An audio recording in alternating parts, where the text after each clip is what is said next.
బంగ్లాదేశ్లో హిందువులపై మతోన్మాద దాడులను వెంటనే ఆపాలని కోరుతూ నెల్లూరు జిల్లా కావలిలో హిందూ సంరక్షణ వేదిక ఆధ్వర్యంలో నిరసన ర్యాలీ చేపట్టారు.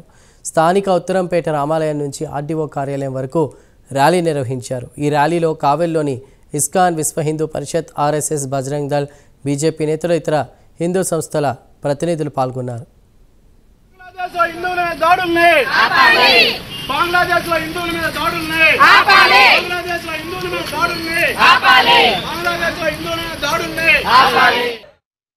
ఈ ఘర్షణలు, ఈ యొక్క దాడులు, ఈ యొక్క సామూహిక అత్యాచారాల్ని ఎక్కడా కూడా ప్రేరేపించదు.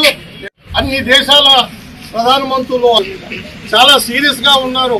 రాబోయే కొద్ది రోజుల్లోనే దీని మీద తీసుకునే చర్యలకు వాళ్ళు అనుభవించాల్సిన అవసరం ఉంటుంది. ఈరోజు మన ప్రధానమంత్రి నరేంద్ర మోడీ గారు 2014 అయిన తర్వాత హిందువులందరం కూడా హిందువులని చెప్పుకునే ఒక తలెత్తుకునే విధంగా ఈ యొక్క భారతదేశమే కాదు ప్రపంచంలో కూడా ఈరోజు మనకు గౌరవం పెరిగింది. మనం ఎవరిని ద్వేషించాం, ఏ మతాన్ని కూడా దూషించాం, ఏ మతాన్ని ఆపం, కానీ అందరం కలిసిమెలిసి ఉండాలనేది హిందూ యొక్క ఆలోచన. ఈరోజు ప్రపంచం కూడా హిందూ మతంలో ఉన్న మంచితనాన్ని, కుటుంబ వ్యవస్థని ఇది చూసి ఆకర్షితులవుతున్నారు. కాబట్టి ఇలాంటి పరిస్థితుల్లో మనం కూడా ఇంకా బాధ్యతగా అందరం కలిసిమెలిసి ఒక సంఘటితగా ఉండాల్సిన అవసరం ఉంది.